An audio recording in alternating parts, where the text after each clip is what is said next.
Arizal's Maisa Yud Gimel, 13th story of Tikuney Zohar, these 7 bedless.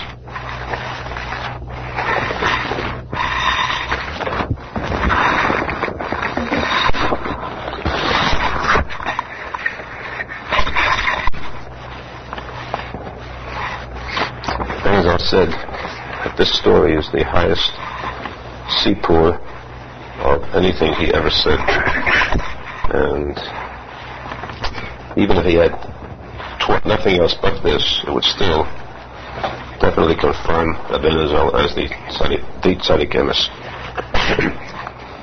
This story, being as deep as it is, even if we understand nothing in it, except that it's superficial, we could stand to gain infinitely.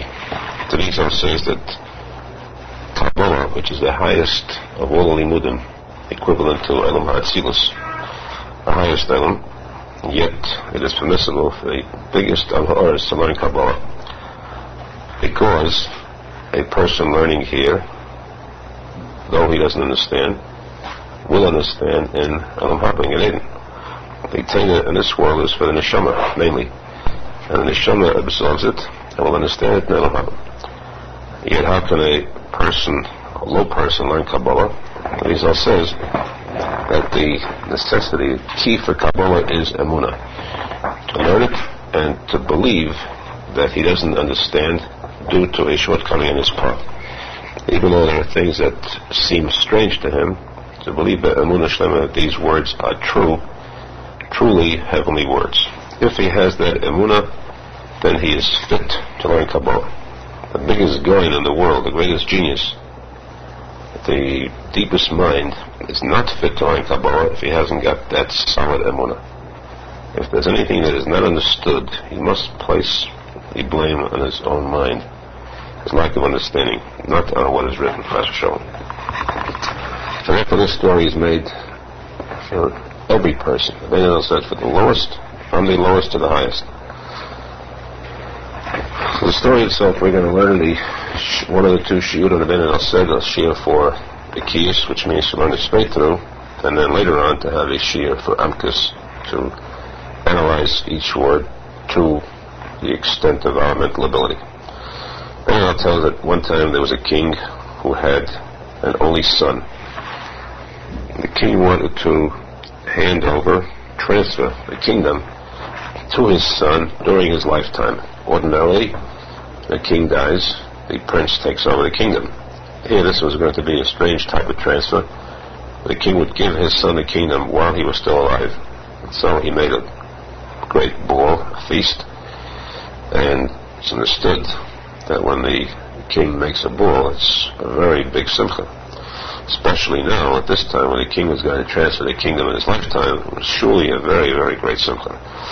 So all the officers, officials, high-ranking officers of the kingdom, governors and leaders were present. They were very happy at this feast.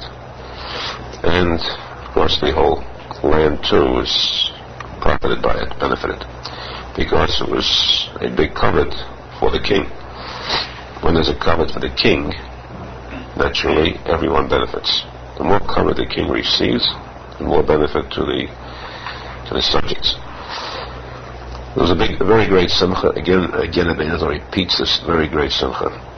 There were all kinds of simcha with music, comedies, different types of simcha. Everything was at this feast. And when they reached the high peak of simcha, a special high peak, the king stood up and he said to his son,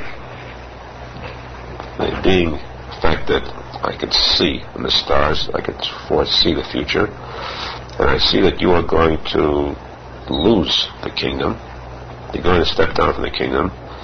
Therefore, I tell you now in advance that despite this loss, you should never be sad, never go into atzvus, even when you go down from lose this kingdom. You should always be b'simcha, which means that in the midst of the worst type of yerida, which must come inevitably because you cannot rise to a great height. Eventually, obviously, there must be this great height, this great rise, which will be permanent. But there must come this yerida first, either for the sake of this aliyah. So this yerida will inevitably come, too. My advice to you is that when Yelida comes, do not be be'atzvus, be only besimcha. And when you be besimcha, know that I too then will be besimcha. But if you'll be be'atzvus, you'll be sad, despite that I will still be besimcha, or the fact that you are not a king, because you will not be fit for the kingdom, since you will not be able to contain yourself with simcha when you have this Yelida. Remember that point, that I'll be happy over the fact that you've lost the kingdom, since you cannot be besimcha during the time of Yelida. But when you'll be besimcha at that time, then I'll be in much greater simcha. This the king told the son in advance, and the son took over the kingdom with full power.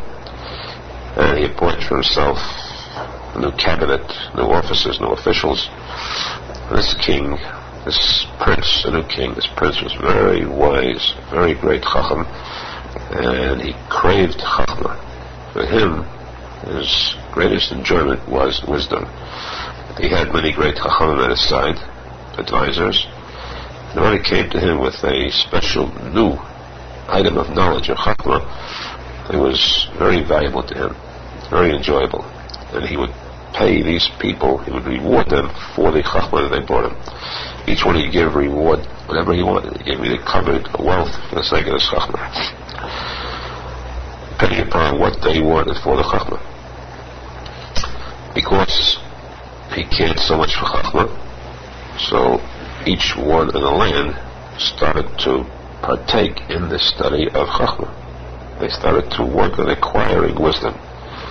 The whole land worked on these chachmas because of the fact that they wanted money for that reason, or because of the fact they wanted to have it covered, or whatever other reason whatever other gain they wanted, but they could have their gain through the acquisition of chachma and giving this chachma over to the king. Because they spent their time purely on chachmas, therefore this land began to forget the knowledge of warfare, how to conduct war, since they were working only on wisdom. So it came to the point that every one of the kingdom became very great chachamim, until the smallest person, that means the least wise, dumbest person in that kingdom, would have been considered in a different land, a different kingdom, the greatest chacham of that entire kingdom. And those who were chachamim in this land, this kingdom, were extraordinary in their wisdom. And because of these chachmas, naturally, chacham and tam. Chacham means the opposite of sincerity, purity, of tamimus. And this too much chachma led to apikosis in that Medina. The chachamim became apikosim, and they dragged down the Ben Melech to their false ways of thinking. He too became apikosis. The rest of the kingdom, the lower type of people who weren't that wise, they were more tamimim, even though they were chachamim, but not to this point, they did not become apikosim. So that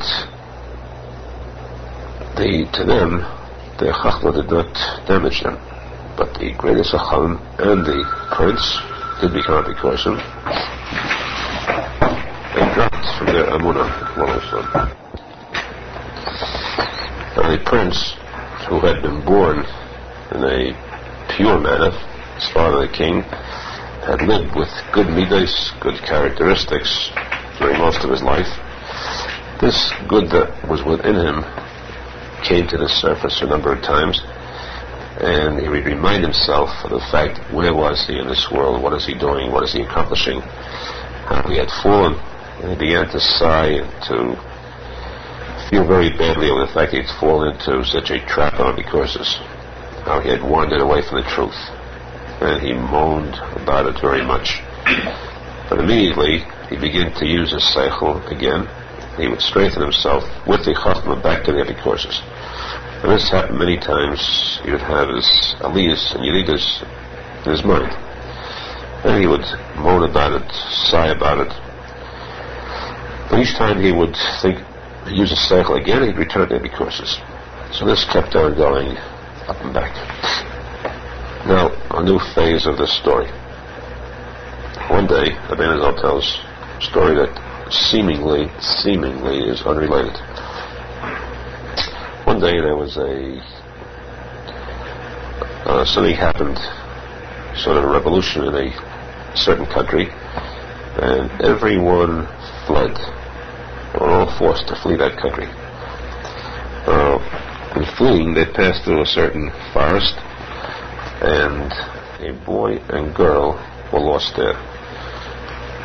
So one couple lost a child, a boy. The other couple lost a child, a girl. These were still small children, about 4 or 5 years old. They didn't have what to eat. These children screamed and cried because they had no food. Suddenly, a beggar came to them. He appeared before them, a bettler, with a sack, a knapsack, which he carried bread. And these small children began to approach him, to attach themselves to him. And he gave them some bread, and they ate. He asked them how they had come here, from where they had come. They answered, "We have no knowledge. We don't know at all," because they were very small children. They started to walk away from them. They pleaded with him he should take them with him. So he said to them, that I don't want. I can't do it. I don't want you should go with me. This I refuse. They suddenly realized, they looked and they saw that this bettler was blind. And they marveled at it. Since he's blind, how does he know how to go, how to walk, when he's blind? Because that itself is a chiddush. The fact that they marveled at this, because they were still so small and so young, how did they know to wonder at this point that a blind person can't walk? But they were very wise children, therefore this question arose in their minds. And this blind bettler blessed them that they should be like him, meaning they should be old like him. And he left for them more of the bread for them to eat, and he went away. These children understood that Hashem cared for them. He had sent them, this bettler, to give them food. Afterwards, they ate until they used up this food. They had no more food left. Again, they began to cry, screamed for bread, for food. And then it became night. Night fell, and they slept there. In the morning also they had no food. They were crying and screaming. And again there came a bettler who was deaf. This deaf bettler came to them. They began to speak to him, and he showed them with a sign language that he couldn't hear. And he also gave them bread to eat, and he left them. They wanted he should take them with him. He refused. He blessed them they should be like him. And he also left them over some additional bread, and he went. Again this bread came to an end. They finished it. Again they began to cry. Again they came to them a third bettler who was dumb, couldn't speak to them. They began to speak to him, and he stammered. They didn't know what he was saying. But he did motion to them, saying that he gives them the blessing to be like him. On the fourth day, a bettler with a crooked neck, crooked throat came. Same thing happened. On the fifth day, a bettler with a hunch. On the sixth day, a bettler without hands. On the seventh day, a bettler without legs. Each one of these gave them bread. Each day they yearned for a new one to come, until the 7 days passed.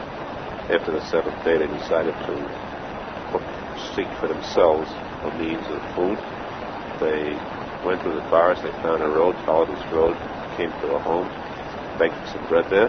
This way they went from house to house, and they received their necessities, food, whatever they needed. got to like the idea. They decided to remain in the beggar trade together as partners. They went from different homes, different simchas, and just wedding, they don't beg. They joined up with another large group of beggars. Marketplaces became these big marketplaces. They sat among the other bedlars, as was customary, with a plate where they would beg for a handout. Until these two children became very famous, known among the bedlars. Because they recognized them. They knew them about the story of these two children being lost in the forest, and they became part of the group of bedlars. One day it was a very big market day in a certain large city. The bedlars all went there, and these two children went with them. And it came to the mind of the bedlars.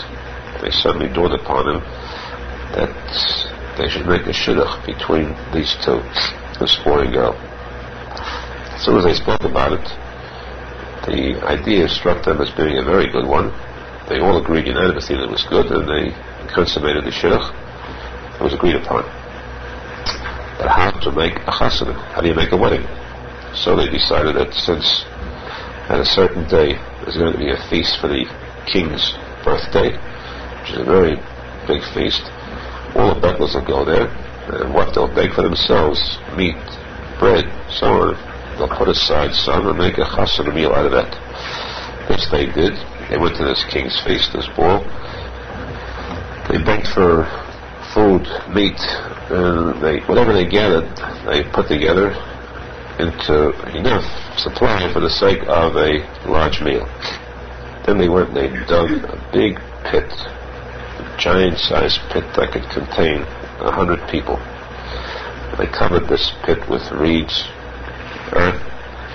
They all entered into the pit below ground, and then they made a chasana for these children. They led them into the chasana, and the simcha was very, very great. The chassan kala too, very, very happy. They were filled with simcha, and they began to remember the chasadim, the chesed, that Hashem had done to them in the forest. And this, of course, is a din of the Likutei Halachos. Arizal says, it shows us that a person at the time of the simcha should remind himself of the chasadim that Hashem did to him. At the time when you're happy, don't let yourself be carried with the simcha, but remember always that the simcha comes, the simcha, to think always of the chesed that Hashem did. Now, in thinking about the chasadim Hashem did, they reminded themselves about the chesed of the bedlars. They began to cry and to yearn very much, a strong kisufin, tremendous craving. How could they get that first bedlar here? First one who had brought them bread in the forest. They yearned and craved. The Zayed is coming and cried for him. And suddenly, immediately, in the midst of the greatest point of yearning for this blind bedlar, he called out, Hineni, I'm here. Which shows, of course, simply that a person has to have kisufim, tremendous kisufim, or hiskavis to the tzadik emes, and the hiskavis depends upon himself. As much as a person has kisufim for kedusha here, that's how much kedusha is sent down upon him from heaven. They could never have gotten the source of having a bedlar there, if not for this crying and yearning for him. That's why he appeared instantly, said, Hineni, I came to you at this chasana, and I hereby give you a gift, a chasana gift, that you should be old like I am. Now, actually, at first when I saw you, I gave you a bracha, that you should be old as I am. But now, I give it to you as an actual gift. You should live long life like myself. But you think, you believe what you see, you think that I am blind. I am not blind at all whatsoever. It's only that this whole world, to me, the entire world, from beginning to end, is not equal to the bat of an eyelash. Bat of an eye. Therefore, it seems like he's blind because he doesn't see the world at all. The world passes by so quickly, it means nothing to him. Since he doesn't see anything in the world at all, therefore it seems as though he is blind. But the point is, he doesn't look at this world because the world is worthless. To him, the entire world is like less than 1 second. Nothing worth looking at. So from the world's viewpoint, it seems like he's blind. Actually, his sight is far greater and far superior to the greatest person in the world, the best eyesight. Secondly, I'm very old, very great zokain, but actually I'm very, very young. I'm so young that I haven't begun to live at all. Despite this, I'm very much of a zokain. It's not only me that says this, but I have the haskama, confirmation by the great eagle who confirms my statement. And I'll tell you the story. I said no chidushim, just to small word of enlightenment. The point where Moshe also that when he said, I'm very old, I haven't begun to live yet, you find this exact case of a zokain, and not without life. It was the case of David Melech. David Melech, who was the perfect symbol of a tzadik, the tzadik emes, where the word the David zokain is mentioned by him, and yet the Zohar Kodesh says that he had no life at all. His neshama was dark. There was no life whatsoever until Admonisha gave him 70 years of his life. So in other words, to him, he was a zokain, and yet he was above the concept of time, the malam and azman. He hadn't begun to live yet. Well, the same with Mashiach. Mashiach, who has gone through all these generations and thousands of years from the time of his birth until now, and all his suffering he's gone through for the sake of the Jews. Mashiach will come, Hashem will say to him, today you were first born. All that living and all this ages and eras that passed by, so old and yet so young, he is just being born. A combination of age and youth, which of course goes into the whole topic of Arizal's one word: a person should never be a zokain, never be old. A person must start new every single day, as though you're just starting brand new. A schola chadasha each day. A person that goes into zikna, that person is very hard to be mikarev. That's why the Menachem said to show to be mikarev the youth, not the elders. Doesn't mean necessarily in years. He was one who considered himself youthful in making a haskol on the way to Hashem. Not one who's already sunk in his ways and he's too old to change. As Hashem. So there is blind Betler, Steve, blind, of course, seemingly blind, but with the greatest sight possible. Blind Betler said to them, I'll tell you the story. I once more to stress the fact that these Betlers, notice that the Betlers never appeared together. He never had a case with two Betlers about the same time. This means that they were not separate people. This was one single individual item of Kedusha, covering every phase, every one of the spheres, every one of the madregas of Kedusha, from top till the whole kaima, the whole form, the whole organism. This was one tzadik emes who was perfect in every single point possible. At each turn, he showed a different midah of greatness. He revealed this different midah of greatness. And this he gave as a blessing to these ketanim, which means of course that the tzadik emes has the power of giving over his greatness, his kedusha, his brachas to his followers. He has that power not only of blessing them with it, but actually giving them, literally giving them. That's why the man says that in Gan Eden, a person can come there devoid of a garment, hasn't got the levush necessary to go into Gan Eden. Tzadik emes has the koyach and the power to give one of his malbushim to this neshama, if he is that close to him. And what makes him that close? How did he give these children? The fact that they yearned so much, they cried to him, they yearned to him so much. This made them be zecher to the receiving this gift from the tzadik emes. This close kesher where he gave it to them. I told them the story. One time there were a number of people going in a ship, on ships, many ships on the sea, and a storm came and smashed these ships. The people were saved. They came to a large tower. They came into this tower, and there they found all types of food and drink, clothes, everything they needed, all the necessities, and kol tuv, everything was there. It was good. All the pleasures conceivable. And they decided, they began to speak to each other, and they said, let each one tell an old story, that which he remembers from the very beginning of his memory, from time began for him. And each will state what he recalls, the moment he begins to have a memory. There were many elders there and youth, and so they naturally they extended the honor to the eldest among them. He should tell a story first. He said to them, what can I tell you? You want an old story? I recall the time when they first cut the apple from the tree, the branch. And not one of them knew what he meant among the regular people there.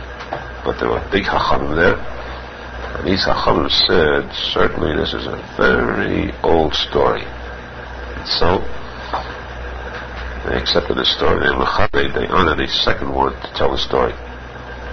The second one was a zaken. He wasn't as old as the first one. So he said, this is an old story? You call this an old story? This story I recall also, but I also remember when the candle was burning.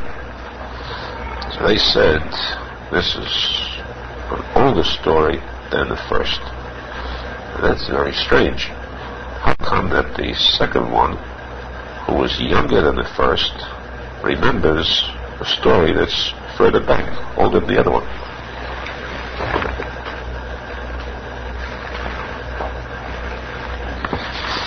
So they honored the third one to tell his story. And of course, this again applies to the Arizal's word that a person should never be old, and that what makes a person who is old become younger, a person who does tshuva, is in the same category as a ger. This is a very vital point that sheds light on the entire thing. Tshuva means the past is gone, he starts anew. And then by a ger is gaya, he cut the schnell dummy. And the ger is megaya, it's just like he's just born, brand new. About tshuva, who does tshuva, the past is erased as though he's born right now. He can be very old, yet he can be very young through doing tshuva. And tzadik emes is always in a state of tshuva. He does tshuva even on the tshuva that he did before.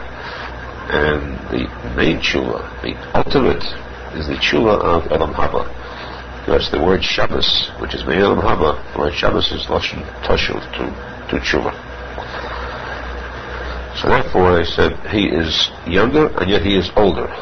He's younger means he has reached a higher degree of tshuva. There's more levels of tshuva which has made him younger, though he is older.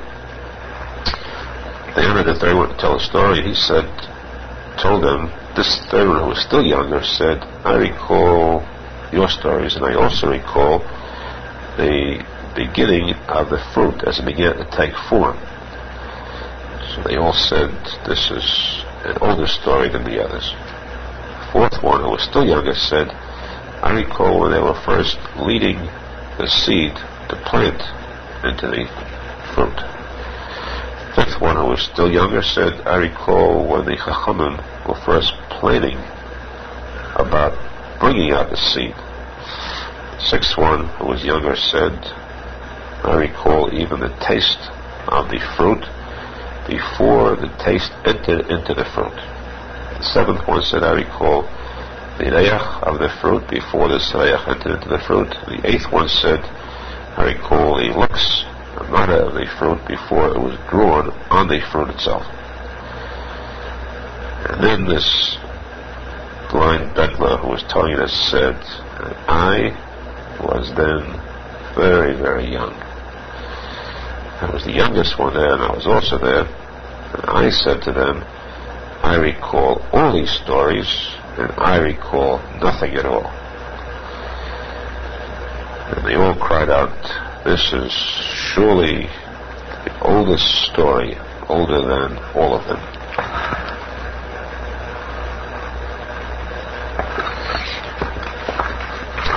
Which means that even though these are very great tzaddikim, such high levels of kedusha, still these are nothing compared to the blind bettler.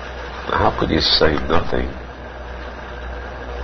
when these are such high levels of kedusha, where the Gemara brings the furthest Rabbi the Gemara remembered just what this first Zaken recalled. It means that these were still greater tzaddikim. And yet, the blind Betless said these are all literally nothing compared to him. On Kabbalah, the Zohar Kodesh says that you have a different spheres, and the lowest sphere, when you go to the highest sphere, it's comparatively nil, still higher and so on, until you get to Keser.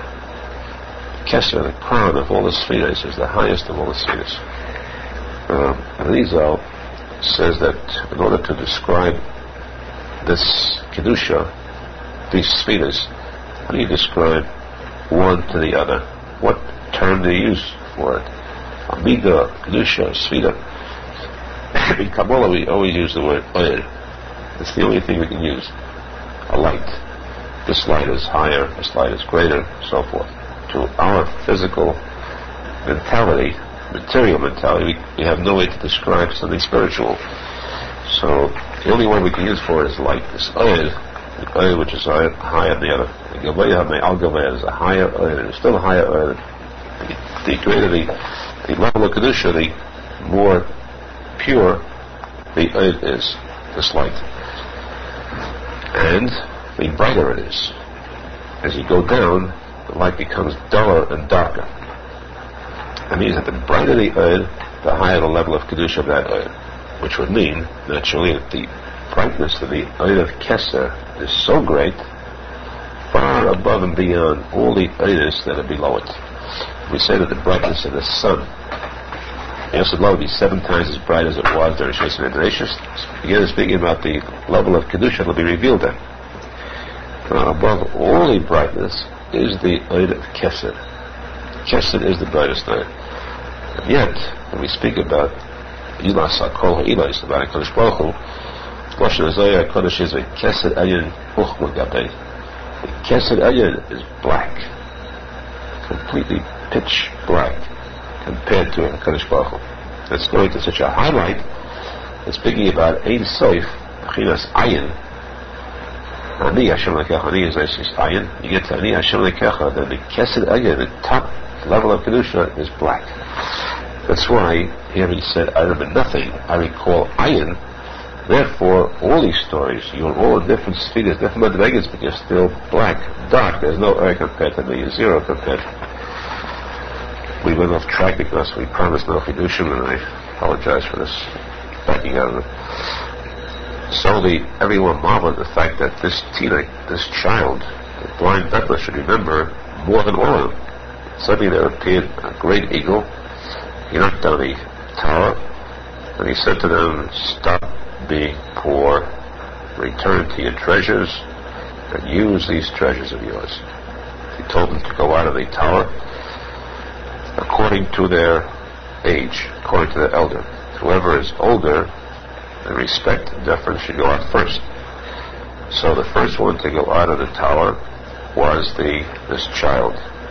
He must be emes. He was a child, but he was older than the rest of them because he remembered further back than all the rest of them. And so in order, whoever was younger went out before the one who was older, and the eldest Zokin went out last.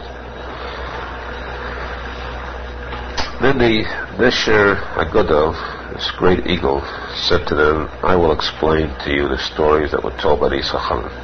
This great eagle was the Malach, who was Ramuna appointed over the Neshamas. These ships that were destroyed, smashed with the bodies of these are all tzaddikim. The bodies were destroyed, and they now were in the Gan Eden, HaTachton. And Esha was taking them out to go to for so that Tchias HaMesim told you to return to their ships. Return to your ships, return to your bodies, but Tchias HaMesim, this was the time of Tchias HaMesim.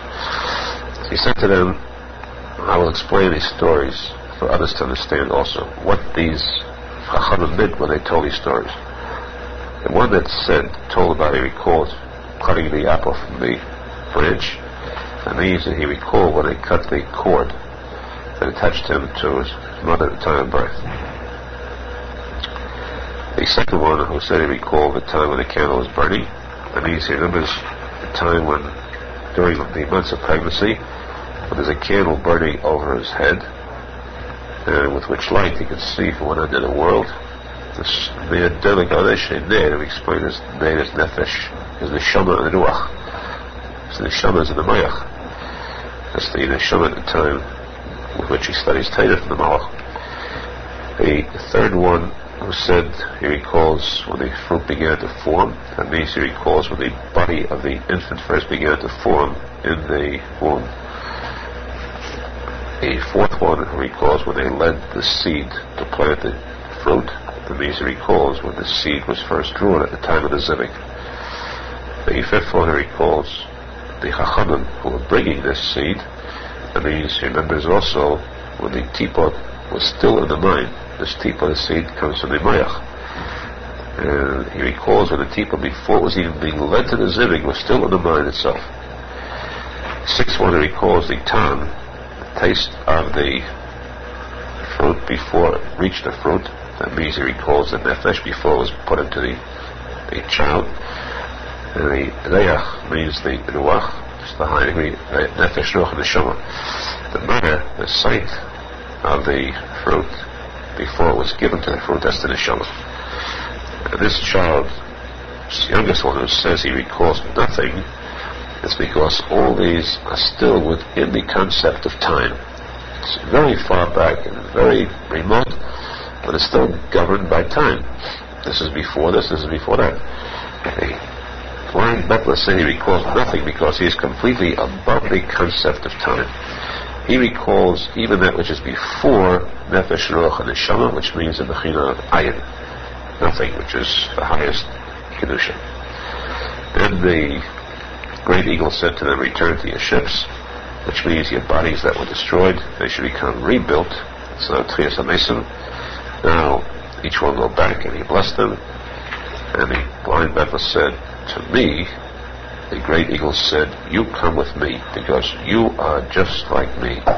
You are very, very old, and yet you are very young. You didn't begin to live at all yet. And therefore you are very old, and I am also like that, because I am old and I am still very young. This is what the great eagle said to the blind Bedlam.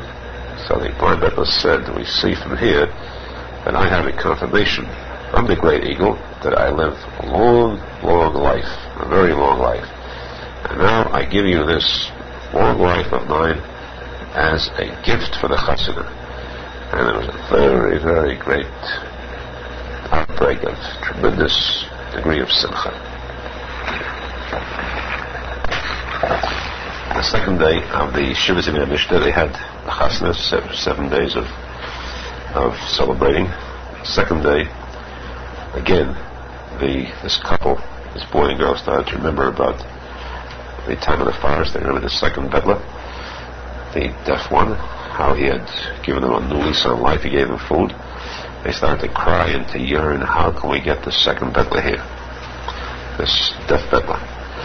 Suddenly, in the middle of the deepest point of yearning, he suddenly came and he said, Hineni. And he fell upon them and he kissed them and he said to them, now I give you as a gift, at this point you should be like me. Like me meaning you should live a good life like I live. First I blessed you with it. Now I give you this good life of mine as a complete gift for your chassid. Now you think that I am deaf. I am not deaf at all. But the whole world counts as nothing to me that I should hear what's lacking in this world. Because what sounds do you hear in this world? Every sound you hear comes from something lacking. Each one cries and complains, he's missing this, he's missing that. Everyone is, when he talks about it, is it something missing? He needs. It's needs, which means that it's a chisaron. And the whole world is filled with chisaronis, and even the simchas in the world are filled with chisaronis. Because it relates to a chisaron. He's happy that he suddenly got his chisaron filled. He needed money, and he suddenly had a gain in business. He needed a shidduch, and he suddenly found himself a shidduch. So it still deals with the chisaronis. And to me, this whole world is not worth anything, and I should have to listen to any chisaron of theirs, because I live a life that is so filled with good, there's no chisaron whatsoever.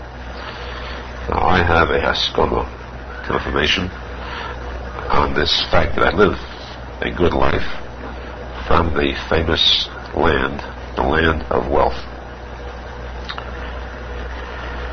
And the good life in that land was that they ate bread and they drank water. And this was the good life. That is, the good life of the bettler. The death bettler was that he ate bread and drank water. And his bread and water, there was a life that was so good, it was the peak of perfection. And this he explained and told him the story. There's a Medina of very, very great wealth. But there were such great treasures everyone had in this land. One time they came together, a group, and of Aharon, and each one started to discuss his good life, how he lives a Chaim Tevim. Each one told a story about his Chaim Tevim, and I said to them, my Chaim Tevim is better than all your Chaim Tevim. And I have proof. Because if you say you live a real Chaim Tevim, let's see if you can help that certain land. In a certain land which had a garden. In that garden there grew fruit of every type of tam taste in the whole world. Also, in the garden there were all type of reach, the aromas in the world. Also, all types of looks, beauty that existed in that garden. Everything was in that garden. And pointed over that garden, there was a gardener. And because of that garden, the people in that land lived real Chaim Tevim, because they had the combination of all the good taste, reach, and looks, with this gardener appointed over it. This gardener, of course, means the tzadik was appointed over producing the tam, reich, and mara for this garden, which supplied everyone. This tam, reich, and mara naturally means beruchnius. There's a tam, reich, and mara begashmius, tam, reich, and mara beruchnius. Supplied them with their needs, beruchnius, of everything good. One time this gardener was lost. Now lost means simply that the oil became narrow. The light of the tzaddikim became hidden from the people. How is the light hidden? If there's a fault in them, they don't see the light. It's hidden. So everything in that garden was compelled to become wasted away and spoiled. They stopped, the tam, reich, and mara stopped emanating from this garden since there was no one appointed over it, this gardener. Still, they could have lived from the remainders. In other words, that which fell away from the seeds that fell off, which by themselves could fall back into the ground and grow again. There was still enough good in that garden to supply them with life. But there came a very evil king who attacked this land, and he couldn't do any harm to them until he went and he spoiled the good life that the land had from this garden. Not that he spoiled the garden directly, but he left there behind him in that land 3 groups of his slaves. The king commanded them that they should follow his bidding, and with this, by what they'll do, they should spoil the tam, the taste, to an extent that when a person will want to taste any kind of a taste at all, will have a taste of the mela, a taste of a dead animal. Also, they spoiled the reich, that any reich should have a smell of chalbana. Chalbana is the spices that are very bitter. They also spoil the looks, the sight, the beauty, by darkening their eyes.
1, 2, 3, 4, 5, 6.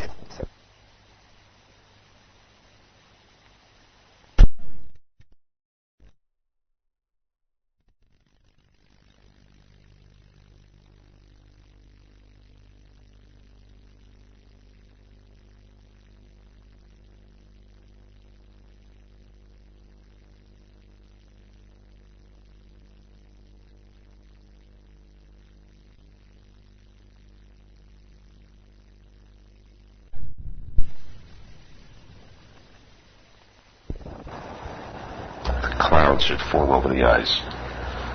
Clouds is the symbol of darkness over the eyesight, and it darkens the eyes. Chum Beis Hamikdash, the Aharon calls clouds. Clouds came over, clouds plural, came over the eyesight. The Shavah Ha'olach Geshem. This means the clouds plurally too, but the Mikdash were destroyed, which causes tears, and tears takes away the light of the eyes. All this these slaves did upon the command of this evil king. This the deaf peddler told the other Chachamim, and he said to them, now if you really live Chaim Tovim, let's see if you can help this land. And I say to you that if you cannot help them, then if you cannot help them, and you try to, then you yourselves will be harmed by the bad that exists in that land. In other words, help them only if you're sure you could, otherwise they'll destroy you. So these wealthy Chachamim from this land went to this land of the garden, and I, the deaf peddler said, went with them. On the way, they all had a good life. Each one his own Chaim Tovim, because each one had his treasures. This land of wealth means treasures of good life. They came close to that land. Each one started to feel the taste, his taste becoming spoiled, and other things too. They felt that there was a kilkel entirely. They were becoming completely spoiled. They lost the good. There was no more Chaim Tovim. And I said to them, this step continued, if before you even entered into the land, you already feel it, everything is becoming spoiled, imagine what would happen if you go into there. And surely what chance do you have of helping them? So I took the bread and water that I had, which was the Chaim Tovim of this deaf peddler, and I gave it to them, and they began to feel in my bread and water all the good taste and all the good derech and all the good manna. And everything that was spoiled became perfected with them. And the people in this land of the garden began to look around to decide, to think about what could they do about perfecting their lot. They decided there is a land of wealth, which means where these Aharon came from. We'll go to them and we'll tell them about it. Because obviously this gardener who was lost, who brought them this Chaim Tovim, comes from the same origin as the people from that land of wealth who have Chaim Tovim. Therefore their solution was to send messengers to this land of wealth, and surely they could help them. So they sent messengers to the land of this wealth. These messengers came and met these other land of wealth coming towards them. They were on the road towards them, so they met in the middle of the road. And the Aharon asked these messengers, where are you going to? So they said, we're going to the land of the wealth, they should help us. They said, we ourselves are from that land of wealth, we're going to you.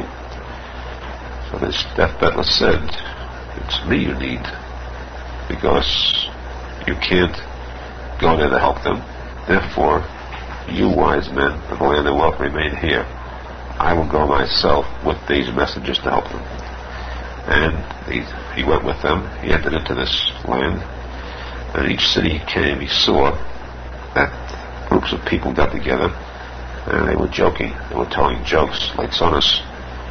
And then he saw other groups, additional ones coming to them, each one joking and laughing, adding more like sonas. And when he bent his ear to listen more closely, he heard them speaking in nibble peh. This one spoke this nibble peh, profanity. This one this kind. This one a more delicate form, And this one was laughing, this one didn't say it, he just had pleasure out of hearing it. And the whole thing centered around this nivel peh. Then he went further to a different city in that land. He saw two people arguing between themselves about a certain business matter. They went to the court to decide his trial, and the court decided this one is innocent, this one is guilty. They left that court, and they started to argue again, and they said they don't want this court, they want to go to a different court. They selected a different court, they went there, and they were judged before that court, and again they argued about it with each other. They chose another court. So they continued to argue and selecting one court after the other until the whole land was filled with courts. And the deaf battler noticed, on close observation, that it was all due to the fact that there was no emes there. There was no truth. One time the court would decide this way, one time that way, depending upon how much graft they would receive. And when there's no graft, there is no truth. Then he went further and he saw that the whole land was filled with niyuf. A lot of niyuf, lack of tznius, until the whole mode of life became so loose, without any principles, that became like a heta to them. This was the way of life. Then he told them this is the reason that the tam, the Neach, and Mara became spoiled in your land. This evil king left behind 3 groups of slaves. They should destroy the Medina. They should go and speak nivel peh, and through this nivel peh, this spoil the tam. Nivel peh leads to the word nevela. The tam of nevela, a dead animal. So they brought this nivel peh to the Medina, this land, and this spoiled the tam, and it became a tam nevela. They also introduced graft into the Medina. Through this, it caused a darkening of his sight, because graft blinds the judges. This causes blindness, that the vision, the sight becomes weakened. That the matter that existed from this, the good matter, now was spoiled. They also produced niyuf, this taiva, and this spoils the reach. Therefore, the solution is to seek to correct this land by getting rid of these 3 types of sins, to search after these slaves the king left behind, these spies, and drive them out of the land. Then you can perfect these 3 sins. And not only that, but once you perfect these 3, you're going to find the lost gardener. This they did. Began to perfect these land from these 3 sins. They searched for these spies, they found them, they captured them, and they, by asking each person where do you come from, checking on them, until it became clear to them these were from that king, that evil king, and they expelled them from the land, and they perfected the land from these sins. As they perfected them from these sins, suddenly a big tumult arose. They suddenly began to realize that there's a certain Meshuggah here. One of the called Meshuggahs going around and saying he's the gardener. Each one considered him Meshuggah, and they threw stones at him, and they drove him away. That's the other thing, he's the gardener. And they said, perhaps it is him. He is truly the gardener. They brought him before them, these wise men. And they said, certainly this is truly the gardener. This is the true gardener. And of course, this throwing of stones and everything is the Mesa Baldova, where you have the rise of the Misnagdim to blind the people away from the tzadik emes. The biggest tzadik emes is the one who has the greatest misnagness against them. The one they speak so badly about, they want to put him in chedim. He said, "Well, Shem Tov put him in chedim." He said, "Tzadik, they wanted to kill him." The Melech, who was pursued by great people, Rabbi Nachman, so much machlekes against him. The whole world was against him. This is where they said, this kid be good. As in this case, the Galilee was called Meshuggah. Until, when they were released from those evil factors that blinded them, that kept this light hidden, they realized that this is truly the tzadik emes, and that's how the deaf Bethlehem perfected this land and brought back to them this true Chayim Tevin. Bethel said, now, you see, now I have a confirmation from that land of wealth, these wise men, that I truly live Chayim Tevim, because I myself perfected this land of the gardener, and now I give you this Chayim Tevim of mine as a gift. A very great simcha broke out among them, tremendous degree. And so too, every one of the Bethels returned, came to the Chassidut, and gave a special gift to this couple.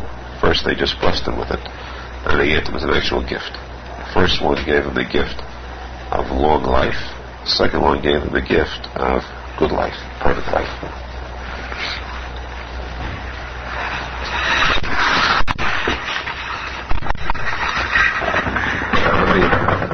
On the third day, again this couple began to think back and reminded themselves, and they began to cry and yearn, crave, how can they get this third Bedla who was dumb, who stammered.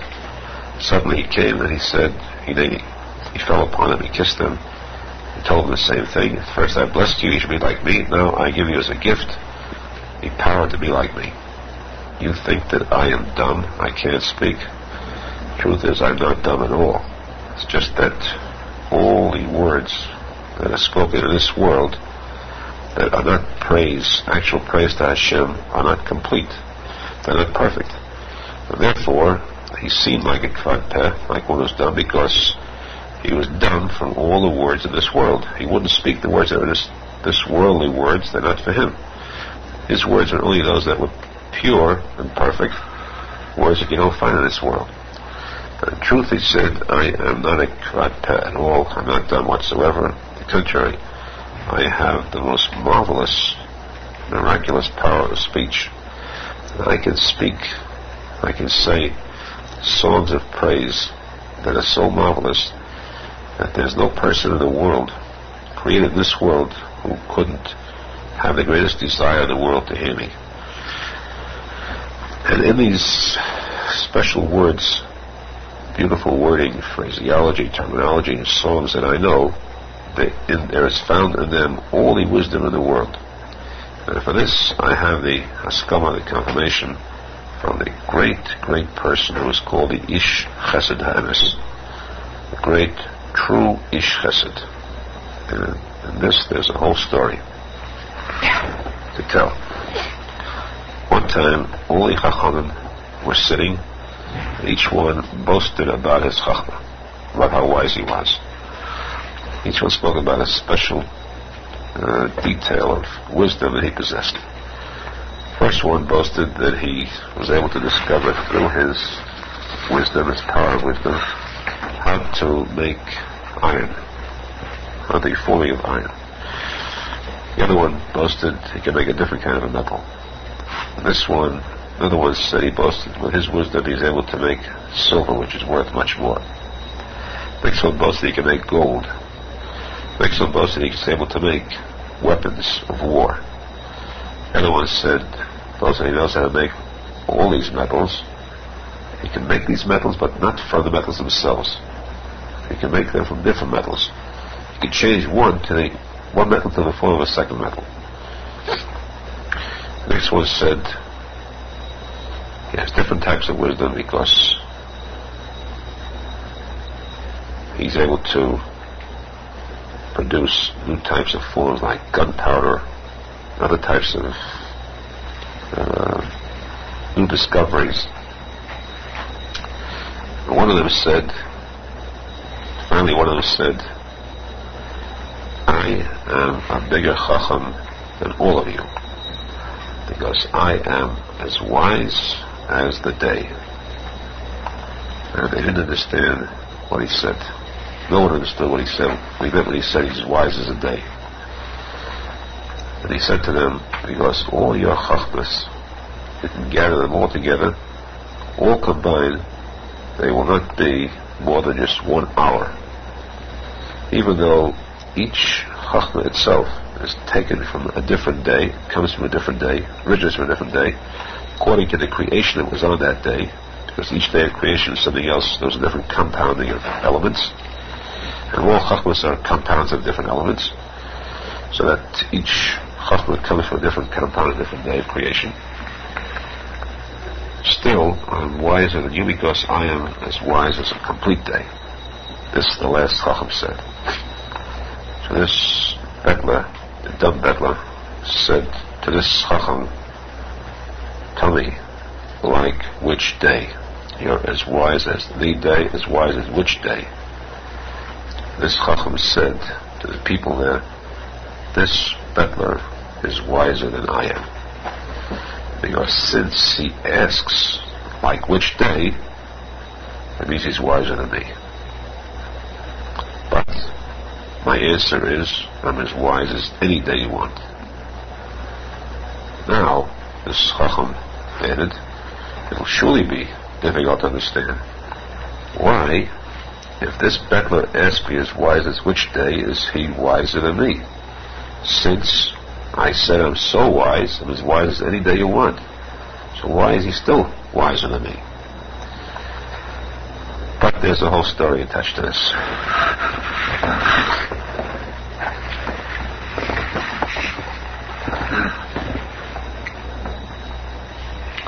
Because there is an ish chesed emes.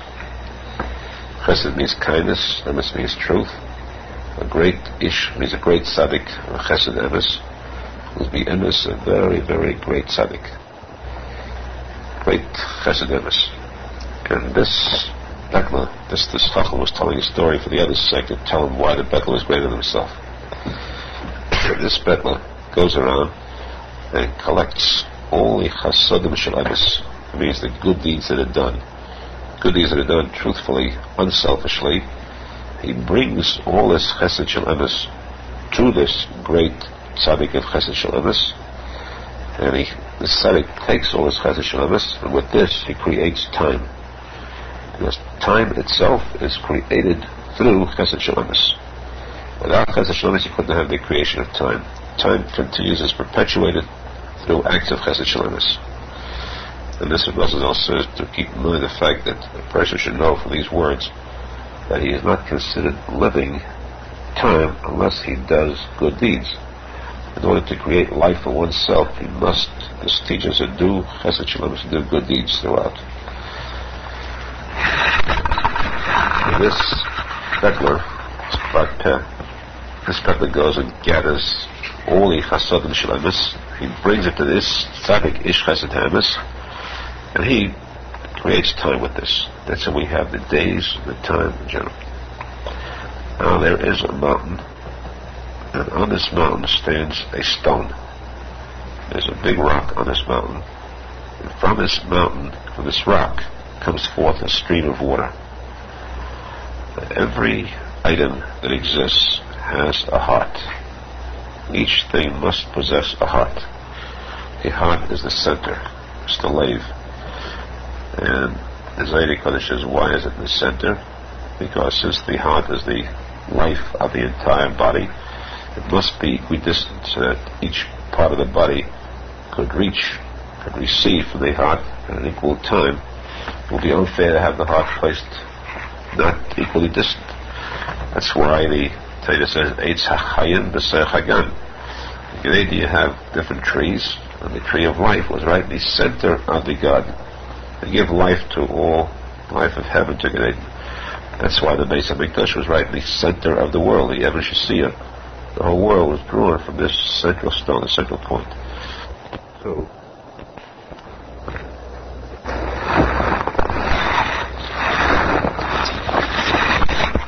continuing the story of the Zion Bettlers.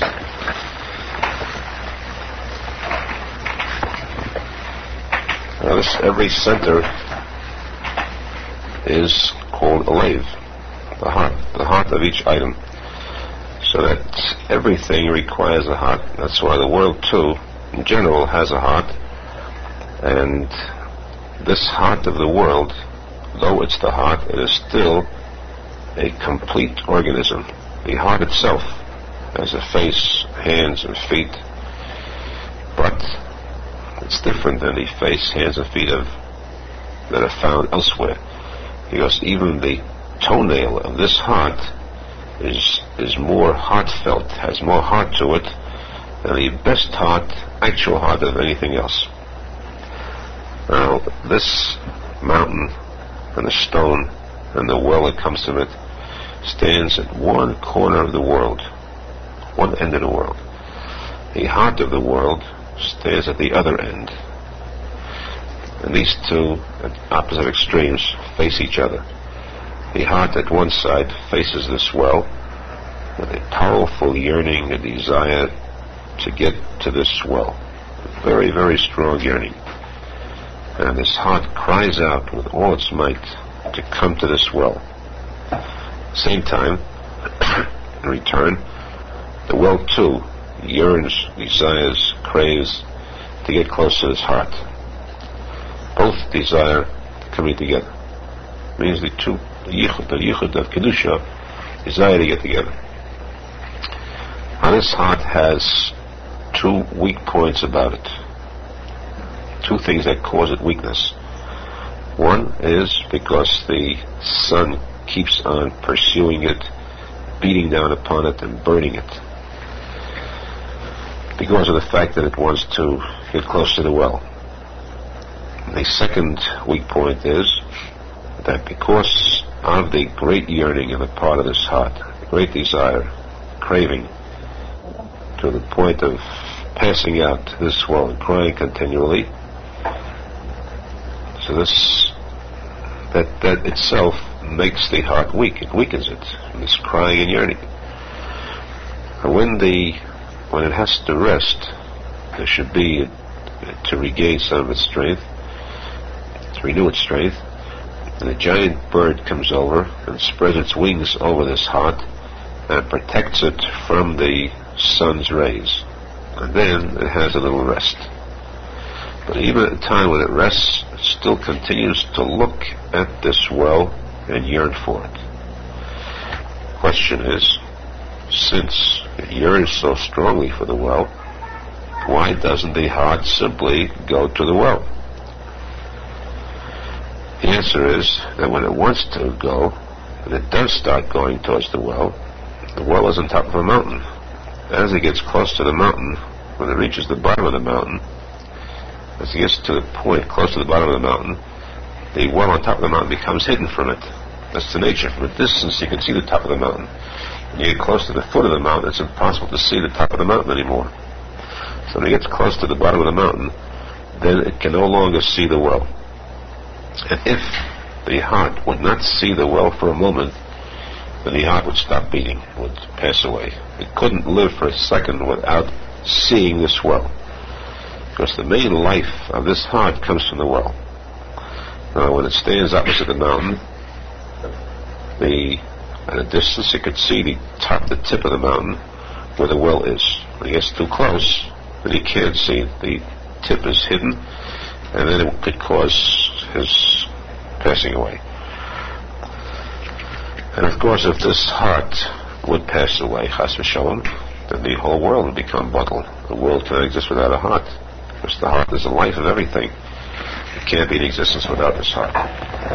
So therefore, this is the reason that the heart cannot continue its approach towards the well. It can only stand opposite the well, yearn and cry for it. Now this well has no time of its own, because this well is not included in the element of time, the concept of time. The only time that this well possesses is that which the heart gives to the well as a gift. The heart gives the well a day as a gift. Now when the day reaches the end of the day is about to end, then that means there'll be no more time left for the well. The well will pass away, because the well cannot live unless it's got time. And if the well passes away, chas v'shalom, the heart will pass away, and the well will become void, bottle. So therefore, when it gets close to the end of the day, then they begin to bid farewell to each other, begin to sing special songs of beauty to each other, the heart and the well, tremendous songs of ahava and yearning for each other. And this tzadik, this ish chesed emes, he supervises this. And when the time comes for the day to end, just about to end, then this tzadik ish chesed emes gives a gift of a day through this heart.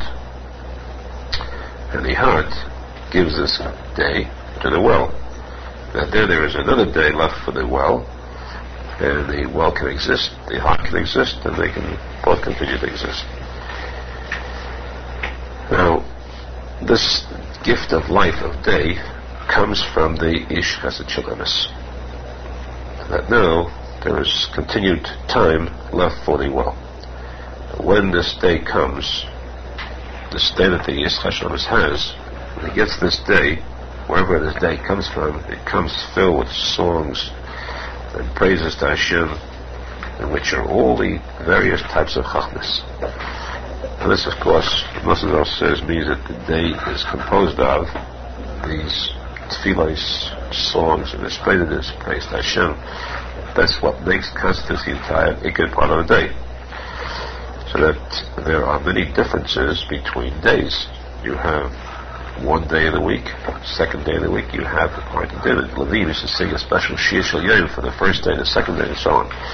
And then you have different days like the Shchedesh, you have Yom Tevim that are more important days. Then you have one day that composes all, like the day of Rosh Hashanah, which is taken over days. Rosenfeld says you can imagine how important Rosh Hashanah is. That's a day which has in it such a value, the tefillos of Rosh Hashanah, and the iskashus to the tzadik emes of Rosh Hashanah, how important a day that is. All this time, this zman, which the tzadik, the chesed emes has, where he takes those days and gives it to the well, to the heart, which gives it to the well, all that comes from the bedler, because he is the one that goes around and gathers all these chesed shel emes, brings it to the tzadik chesed shel emes, from which is created the days. And therefore, he proves himself wiser even than the chacham, who is as wise as any day you want. Because this chacham is as wise as any day you want, but where do those days come from? From this bedler, who produces these days through the gathering the chesed shel emes. He brings it to this tzadik chesed shel emes, he gives it to the heart gives it to the well. With this, the world continues to have a kiyum.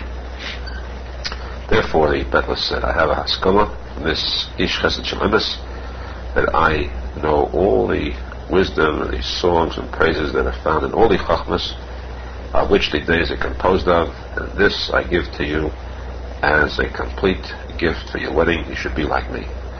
And there arose a very great, happy feeling of simcha, tremendous degree of simcha that took place that day. They finished simcha that day. They slept over that night. The next morning, this couple again began to yearn very much for the fourth bedler, the bedler who's had a crooked neck. Suddenly he came and said, I am here. First I blessed you, you should be like me, and now I give you as a gift that you should be just like myself. You think that I have a neck that's crooked.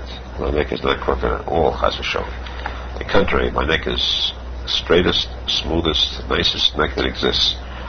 But it's just that the foolishness of the world, the hevel, the air that passes through the neck passage, all this hevel, havlei ha'olam, havlei means foolishness, hevel means air.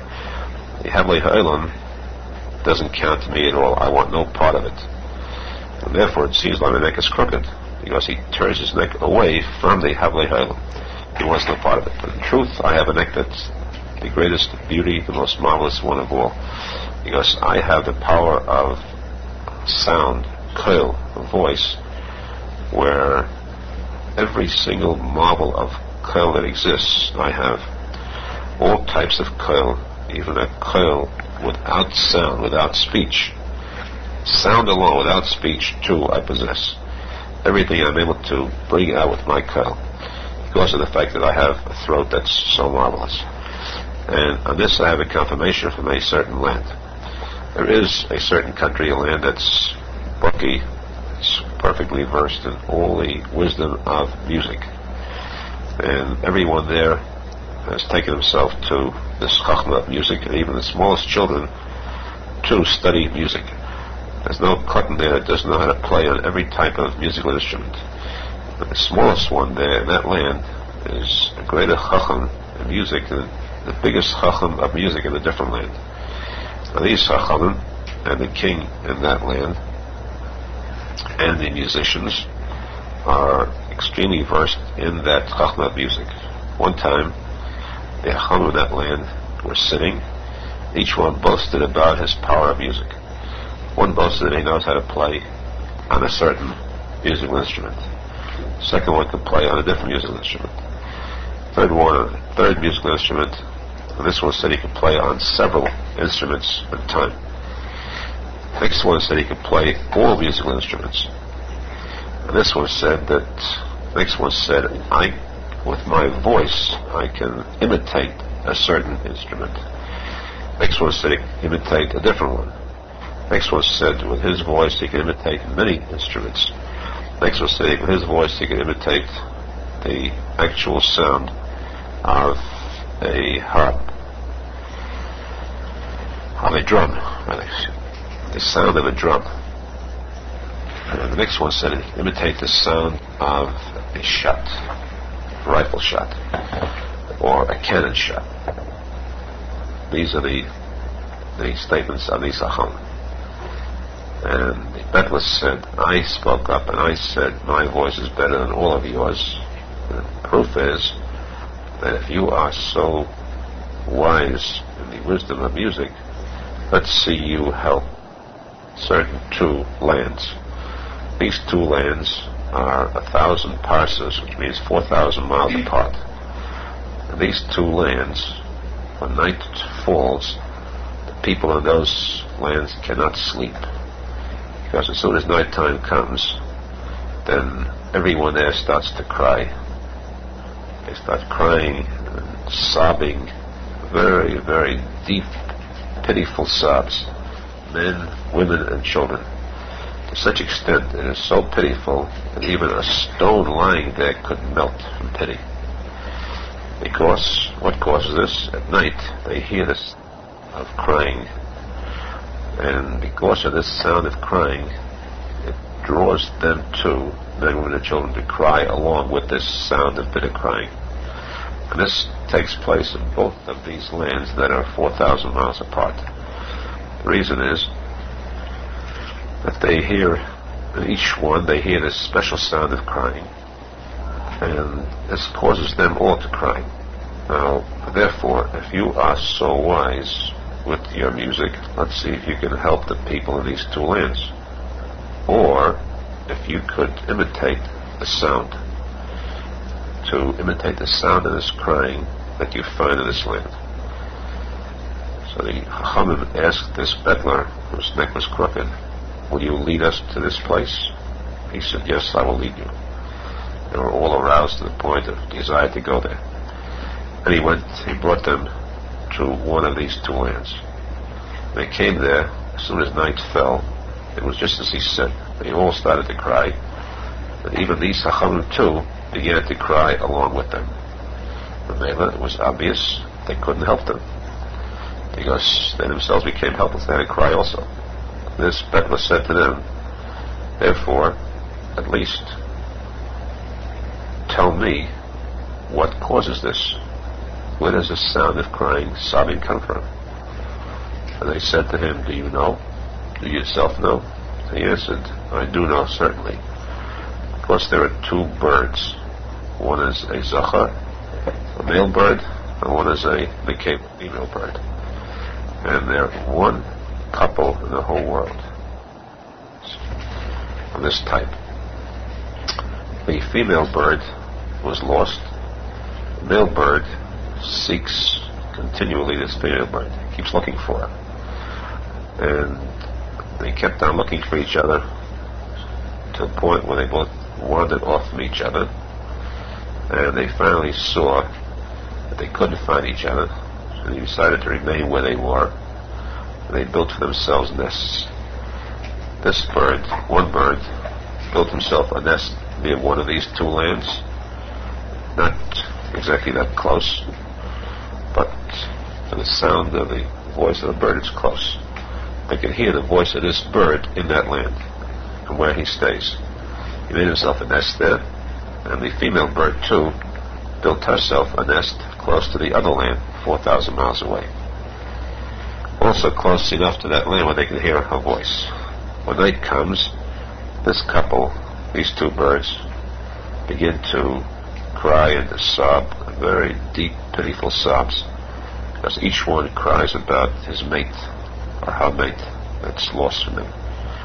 And this sound of crying is heard in these two lands.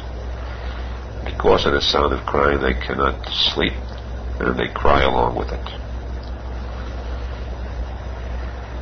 Now these Chachamim said to this Betla, it's difficult to believe this story. Will you take us to these birds?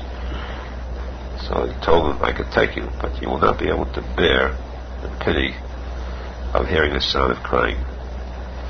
Because if here, even here you can't bear it, you're also forced to cry. When you get there, you couldn't live from the pitiful sound. Now, this is at night. By day, you couldn't take it either. Because by day the simcha there is so great that it's impossible that a person could die from ecstasy. By day, all the birds in the world gather next to each one of this pair, and they console the bird, they sameach the bird, each one of this pair, with special types of simcha.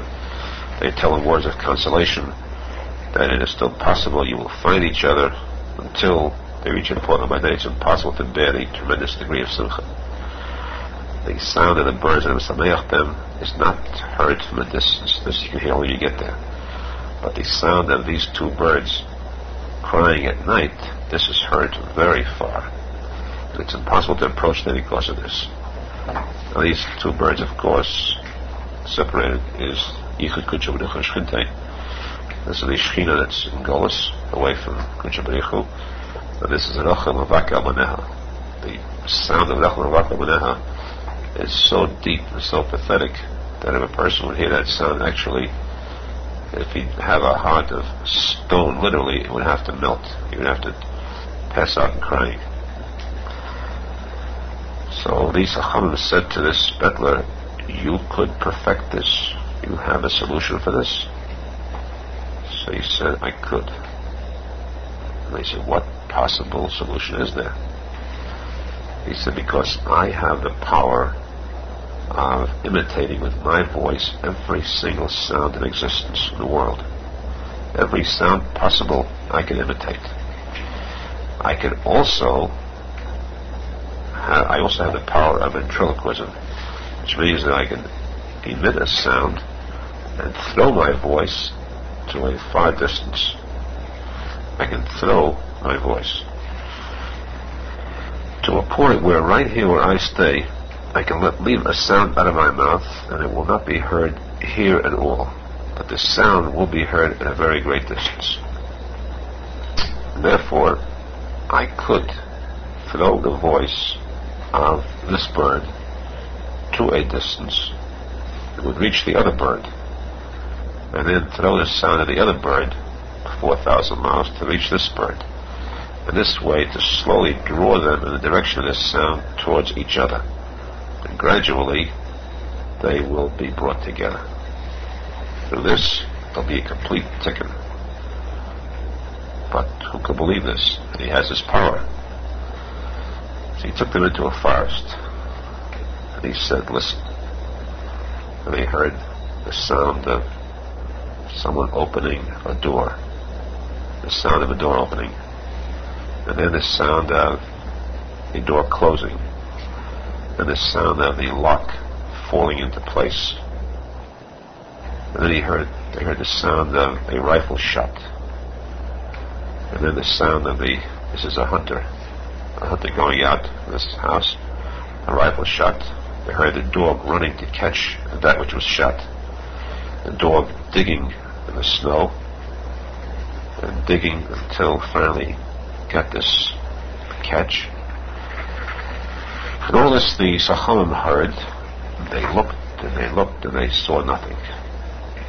Also, looking at this Betla, they heard nothing. There was no sound coming from him. Just that he was able to throw these sounds at a very great distance. So really, they saw that he did have the power of making such imitations, making every sound possible, and also throwing sounds at various distances. Therefore, it was proof that he could perfect this. Arizal did not tell any more about this. It's understood that something was left out because he did not finish how this Betler did finally do it. Nachman Tikuney Zohar explains that bringing together these two birds, taking the Shekhinah out of Golus, is possible two ways. The Gemara says, Ani Hashem ve'ita achishena. I am Hashem. When the time comes, Mashiach to come, I will hurry it up. So the Gemara says, the time comes, it's not hurrying it up. You hurry it up means it'll be before the time. The Gemara says there's two times that Mashiach to come. One is the established time that Hashem says Mashiach will come at that certain definite time. I will hurry it before the time. Depends upon you. And the Jews doing tshuva. You do tshuva, Mashiach will come before the time. So if the Jews do tshuva, these two birds will come together through the act of the Jews. Since we see that so many generations have passed and all the suffering has gone by, it shows that the tshuva was not sufficient. We are waiting for the time. We are forced to wait for the time. And the tzadik emes, who has this power, this Betler, the shori is the power bringing them together, showed them, I can do this, but I am not doing it now because we do not have the achishena. We don't have enough tzadikim in the world, enough tshuva in the world to bring them together now. What I'm showing you is that even be'ita, when the time does come, know that Mashiach will come, even then, through the koyach of the tzadik emes. When that time comes, even Ani Hashem, it will be through the koyach of the tzadik emes that will come. Therefore, the Arizal left this blank, meaning himself. The man has the power, he will do it, is Hashem be'ita, the time comes. The tzadik emes be'ita is Eis Hashem, Eis K, Ayin Tov, Hey, Eis Hashem. The Betler said, you see from here that I have a haskama from that land, that my land of these wise men who know this power of music, that my voice is so marvelous and so wonderful I can make every type of sound in the world. And see now, I give you this as a complete wedding gift. And a great simcha, very happy and joyful degree of celebration arose. This lasted throughout that day, the fourth day. On the fifth day, they were also very happy, and the couple remembered the Betler who had a hunchback, and they yearned very, very much for how they can get him here, that Betler, because if he was here, the simcha would be tremendously great. Suddenly he came, he said, Hineni, I came to the Chassidut. And he fell upon them, he hugged them, he kissed them, and he said to them, at first, I bless you, you should be like me. Now I give you as a gift, a wedding gift, in fact, you should be like me. And I am not hunchback at all. On the contrary, I have shoulders that are of tremendous power. They are of the china miyut machzikas amenuva. Little bit that can contain a whole lot. I have a haskama on this confirmation. It's one time there was a discussion among people who boasted about this item, miyut machzikas amenuva. Each one boasted that he had this bechina miyut machzikas amenuva. Now, let's first understand what's meant by miyut machzikas amenuva.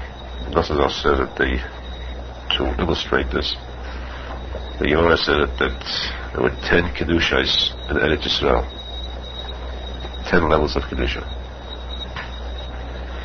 one level higher than the other, going up in kedusha.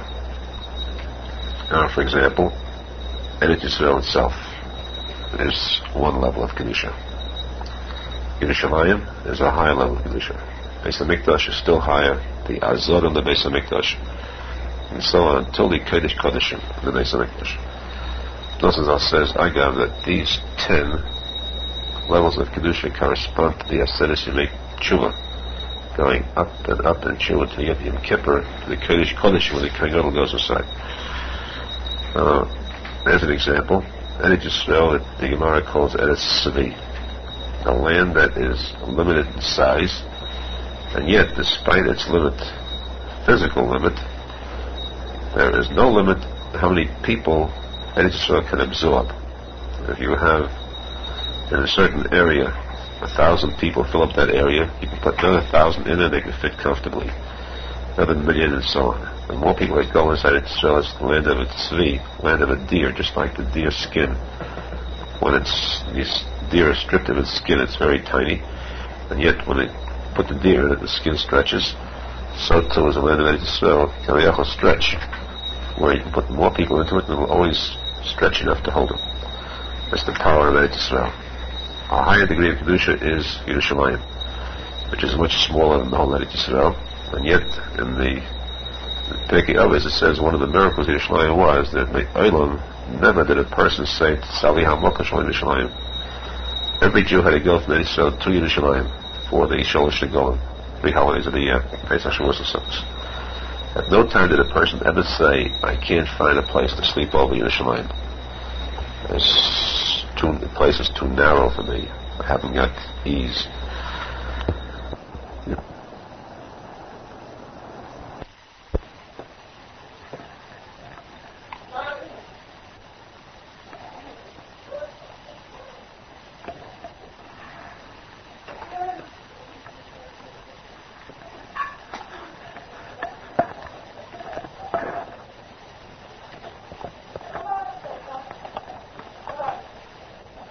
Okay.